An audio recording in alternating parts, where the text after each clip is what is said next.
Hello everyone, I am very glad that you're joining this story. Subscribe, like and comment. Enjoy the story, smile more often.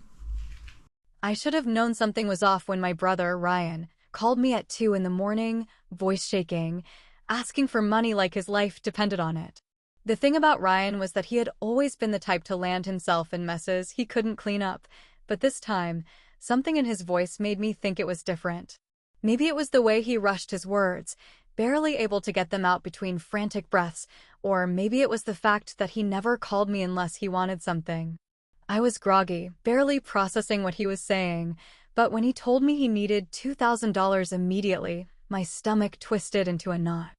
I sat up in bed, rubbing my eyes and trying to make sense of his rushed explanation. He said he was in trouble, something vague about overdue bills and a debt collector breathing down his neck, something about losing his car, something about not being able to pay rent. I couldn't keep up with his frantic pacing over the phone, but the desperation in his voice made me hesitate. I knew Ryan had a history of making bad financial decisions, and I knew that giving him money never seemed to solve anything in the long run. But he was my brother, and even though we had our issues, I couldn't shake the feeling that maybe this time he really was in over his head. 2,000 is a lot, Ryan, I said, voice still thick with sleep as I swung my legs over the side of the bed. I swear, Jess, I wouldn't ask if I wasn't desperate, he pleaded, his voice cracking just enough to make me waver. I'll pay you back. I don't have anywhere else to turn. It wasn't the first time he had promised to pay me back. It wasn't even the 10th time. But something about the way he said it, the sheer panic in his tone, made me reach for my phone and pull up my banking app without even thinking twice. I sighed, already knowing I was going to regret it. Fine. But I expect you to. Thank you. Thank you. Jess, seriously, you have no idea what this means, he interrupted, relief flooding his voice before I could even finish my sentence. I pressed the transfer button, feeling that familiar pit in my stomach as the money left my account. It wasn't that I couldn't afford it. I was doing fine financially. Better than fine, actually, but it was the principle of it. Ryan had always taken advantage of my generosity, always found a way to justify his endless mistakes, always expected me to bail him out like it was my job. And I always fell for it, because no matter how reckless or selfish he was still my little brother. Just be responsible with it, I said, already feeling the regret settle deep in my bones. I will, I swear, he promised, and then the line went dead. I sat there for a few minutes, staring at my phone like it might offer me some sort of reassurance that I hadn't just made another mistake. But there was nothing, just the empty silence of my bedroom and the nagging feeling in my gut that told me I had just been played. Again. A week later, that feeling turned into absolute certainty. It was a warm Saturday afternoon, and my parents were hosting a barbecue, one of those big family gatherings where everyone showed up and pretended to like each other for a few hours before going back to their separate lives. I wasn't planning on staying long, just long enough to check in, say hello, and maybe grab a plate of food before making an excuse to leave. But then I saw Ryan standing in the middle of the yard, surrounded by a group of our cousins, his wrist flashing in the sunlight as he animatedly told some exaggerated story. I stopped mid-step, my eyes narrowing as I caught sight of the unmistakable gold band glinting on his wrist. A Rolex. A brand new Rolex. A slow burn started in my chest as I made my way closer, pretending to be interested in the conversation while my mind raced. I swear, man, it's all about knowing how to play the game, Ryan was saying, laughing as he twisted his wrist to let the light catch the watch. You just gotta know how to work the system. One of our cousins whistled, leaning in for a closer look. Damn, Ryan, that's nice. How much did that set you back? Ryan smirked, taking a sip of his beer before answering. You know, money comes and goes. Besides, I never pay back family, so it's like free money anyway. The laughter that followed was like a slap to the face. I felt my hands clench at my sides, my nails digging into my palms as I forced myself to stay calm. He had lied. He had looked me in the eye, pleaded with me, acted like his world was falling apart, and then he had taken my money and spent it on a goddamn watch. And now he was standing there, laughing about it as if it was some kind of joke. I could have confronted him right then and there, could have embarrassed him in front of everyone and demanded an explanation. But as I stood there, watching him bask in his own arrogance, a different idea took root in my mind. Something colder. Something better. I forced a smile, taking a slow sip of my drink as a plan started to form. "Oh, Ryan," I murmured under my breath, my voice too quiet for anyone else to hear. "You have no idea what's coming." There's a specific kind of rage that settles deep in your bones when you realize that someone you love has deliberately played you for a fool, not by accident, not by circumstance, but with full knowledge and absolute intent. It is not the kind of anger that flares up in the moment and burns out just as quickly. It is something slower, something heavier, something that lingers in the background of your mind, replaying itself over and over again until it becomes impossible to ignore. That was the kind of anger I felt as I stood at my parents' barbecue, watching Ryan bask in the admiration of our cousins, his brand new Rolex catching the light like some kind of trophy he had won.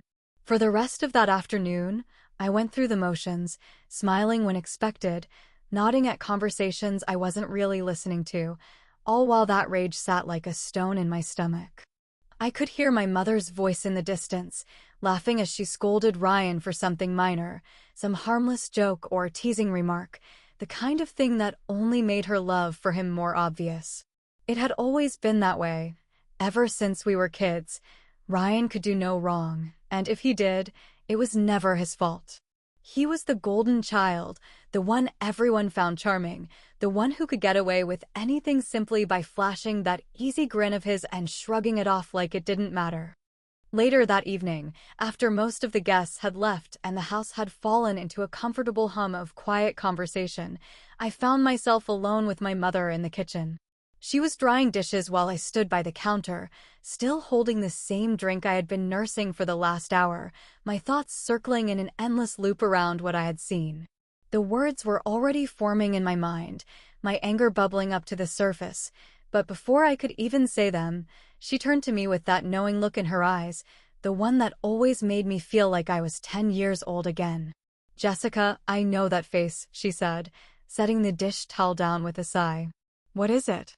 I took a breath, already anticipating her reaction, already knowing how this conversation would go before it had even started. "Ryan lied to me," I said, keeping my voice even, keeping my anger contained for now. "He called me last week, told me he had an emergency, said he needed $2,000 or he was going to lose his car, maybe even his place. And then today, I see him standing in the yard, showing off a brand new Rolex like it's no big deal." My mother frowned, tilting her head slightly, but there was no real shock in her expression, no real outrage. "Jessica, I'm sure there's a reasonable explanation," she said, and just like that, the anger flared up again, sharper this time, cutting through me like glass. "No," I said, setting my glass down harder than necessary. "There is no reasonable explanation. He lied to me, Mom. He didn't need that money. He just wanted it, and I was stupid enough to give it to him." She sighed, shaking her head, her expression softening in that way it always did whenever Ryan's name was involved. "Jessica, he's your brother. He's always been a little irresponsible, but he's family. You don't lend money to family expecting to get it back." The words hit me like a slap, not because they were surprising, but because I had heard them so many times before, always in Ryan's defense, always as a way to excuse whatever mess he had created. It was an old argument, one I had grown tired of years ago, but hearing it now, after everything, sent a fresh wave of anger rushing through me. "Maybe that's the problem," I said, my voice colder than I intended.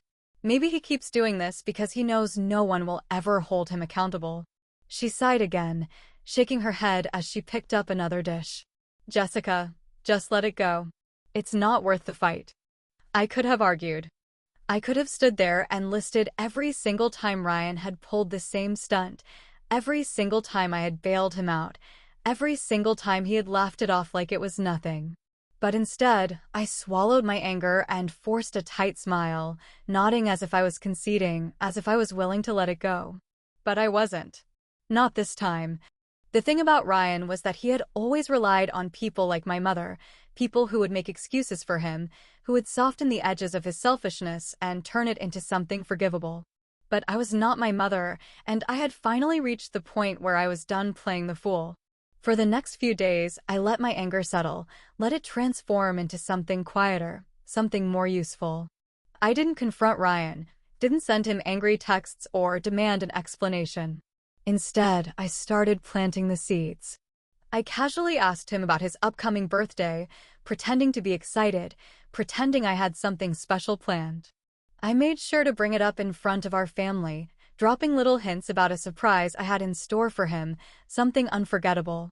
He took the bait, of course, grinning like the spoiled child he had always been, already assuming that whatever I had planned was going to be another gift, another favor, another example of me playing the responsible big sister. But Ryan had underestimated me. A few days before the party, I made a phone call, one that would set everything into motion. As I hung up, a slow smile spread across my face, not one of amusement, but of quiet satisfaction.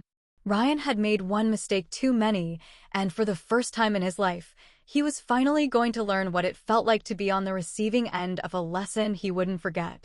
Ryan's birthday arrived faster than I expected, but I had spent the past 2 weeks fine-tuning every little detail to make sure that what I had planned would be executed with absolute precision. It wasn't enough for me to simply expose him or demand repayment in private, because I knew he would just shrug it off like he always did, laughing it away or making some excuse that our mother would rush to defend. No, this needed to be something he couldn't escape, something so public and undeniable that even he wouldn't be able to twist the narrative in his favor.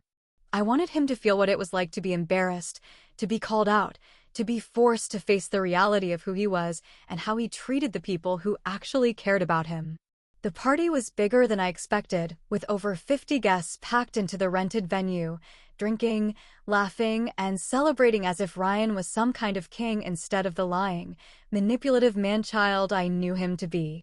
I moved through the crowd, plastering on a polite smile when necessary, all while keeping my eyes on my brother as he basked in the attention like he was the center of the universe. He was already a few drinks in, his laughter louder than everyone else's, his voice carrying over the music as he entertained his friends with exaggerated stories that I was sure had only a shred of truth in them. I could see the way people gravitated toward him, feeding off his confidence, his easy charm, the same charm that had allowed him to get away with so much for so long. He had never been the kind of person who took responsibility for anything because he had never needed to. There was always someone to clean up his mess, always someone to make excuses, always someone willing to give him another chance. I had been one of those people for years, but tonight, things were going to be different. I waited until most of the gifts had already been opened, watching as he tore through boxes and bags like an excited child, thanking people with an effortless grin before moving on to the next.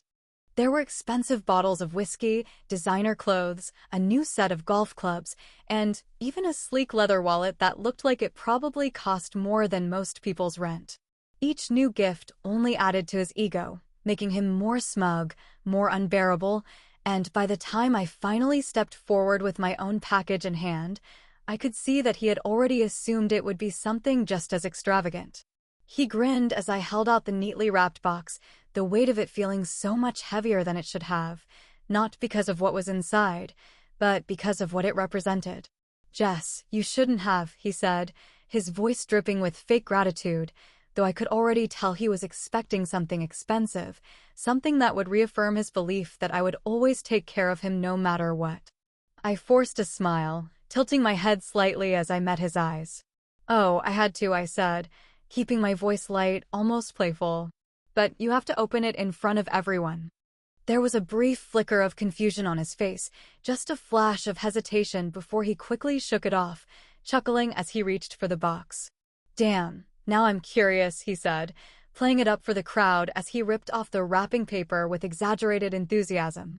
The room had gone quieter, people leaning in slightly, drawn in by the sudden shift in atmosphere, the unspoken tension that no one could quite put their finger on.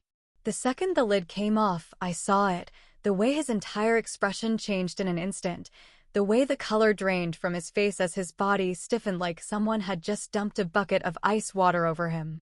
The laughter died in his throat, his fingers tightening around the edge of the box as if he was trying to will away what he was seeing, as if he could somehow erase it by sheer force of will.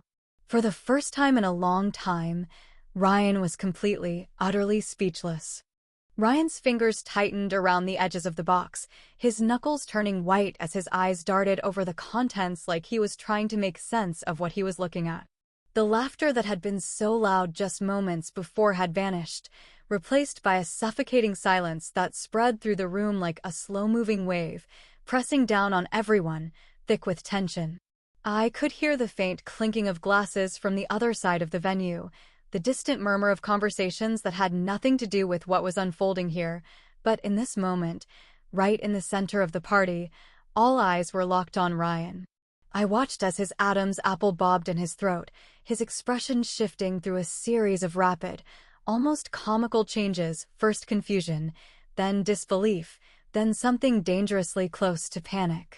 He lifted the framed document out of the box, his hands shaking slightly as his gaze landed on the bold red letters stamped across the top, past due, final notice.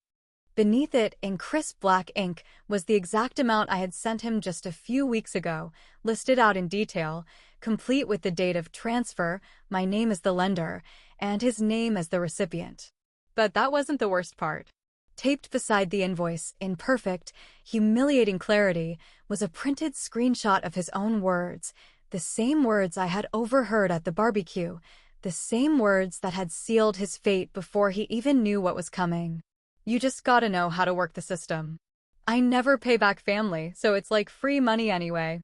His own arrogance, his own entitlement, his own damn mouth had betrayed him, and now he was being forced to read those words in front of 50 people, many of whom had probably lent him money at some point themselves. I could practically feel the collective shift in the room, the way the guests who had once been eagerly celebrating him were now exchanging knowing glances, smirking behind their drinks, whispering to one another in hushed voices. A few people outright snickered, unable to hold back their amusement, and that was when I saw it, the exact moment Ryan realized that he had lost control of the situation.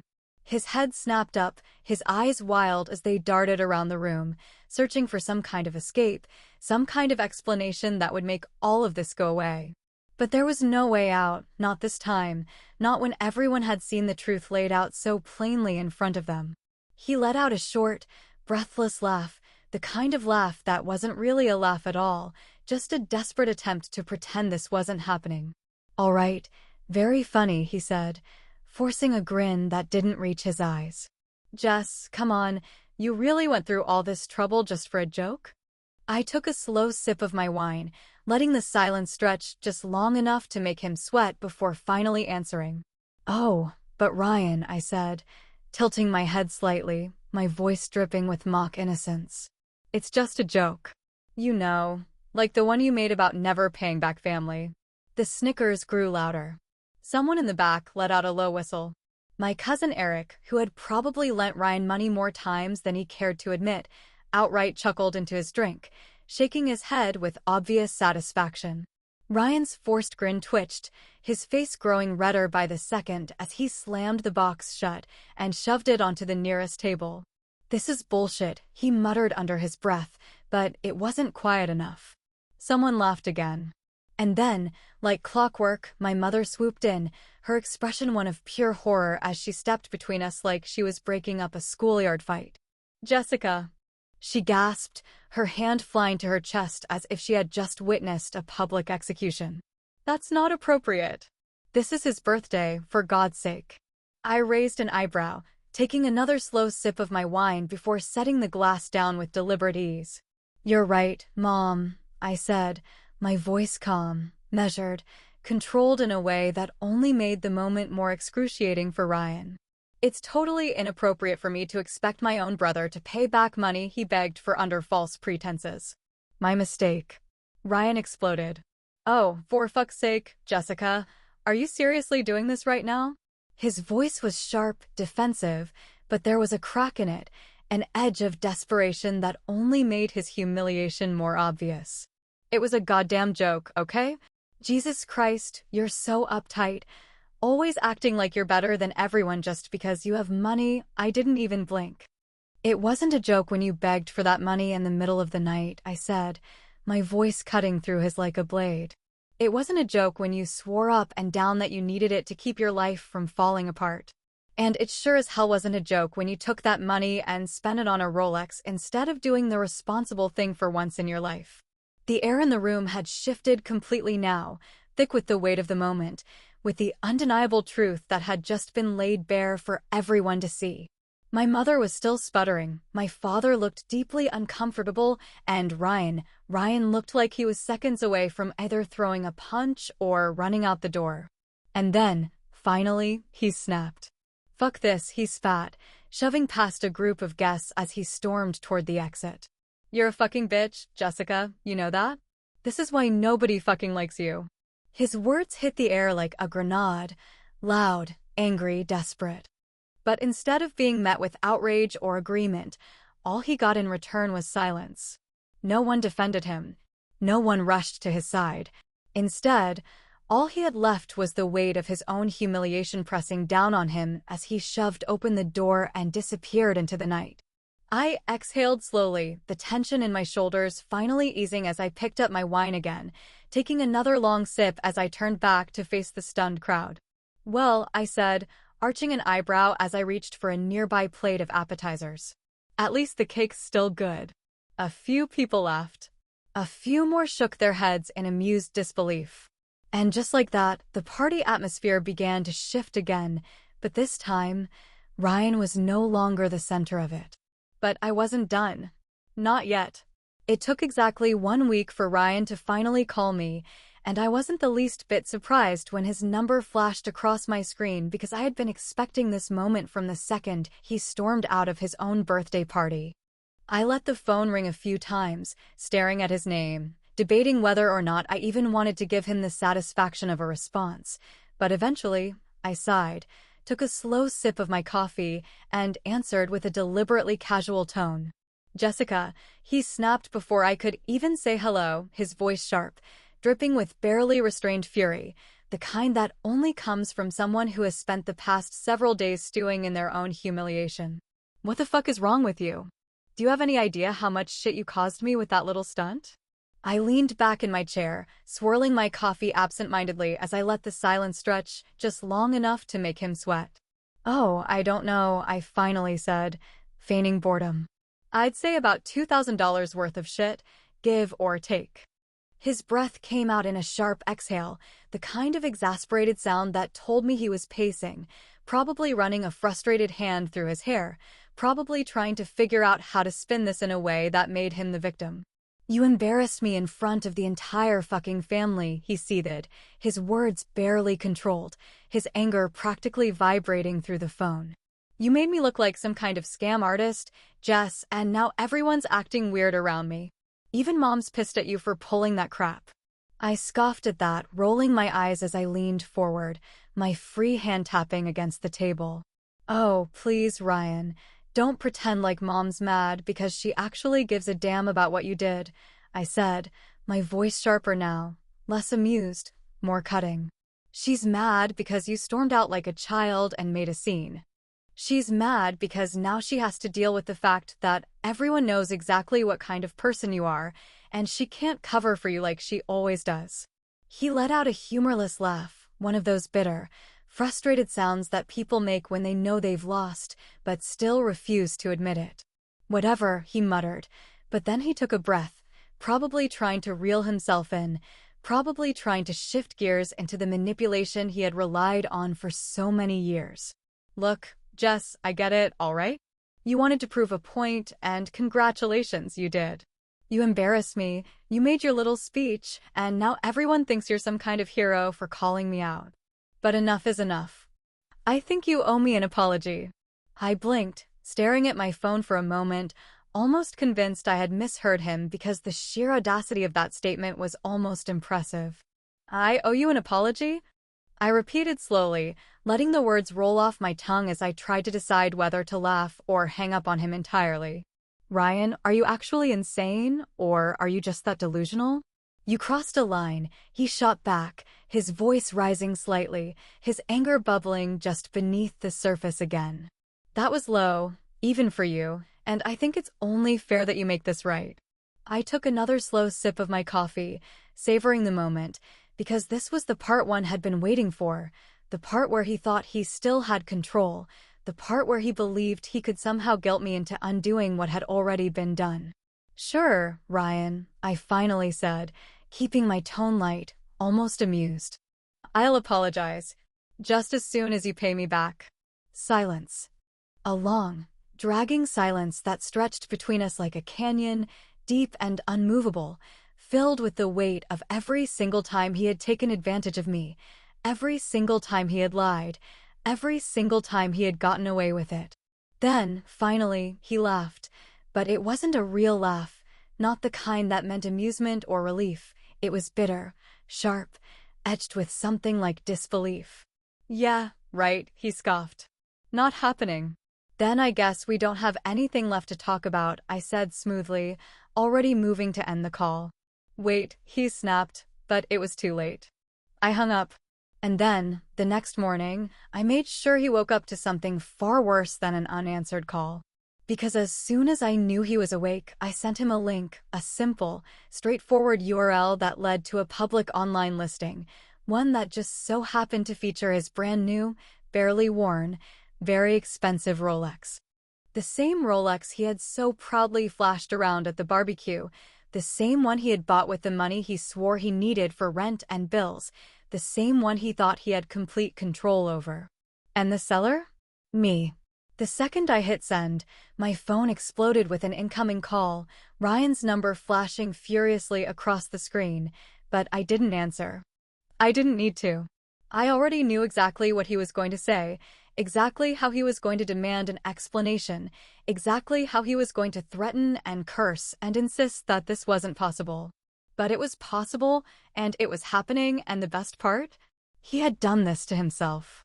Because Ryan, in all his arrogance, had let something slip at his birthday party, a small, seemingly insignificant detail that most people wouldn't have caught, but I had been listening.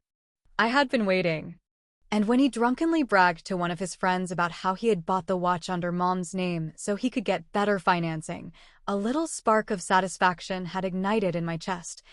A quiet realization that he had just handed me the final piece of the puzzle without even realizing it. So I called Mom. I explained everything. And for once in her life, she didn't defend him.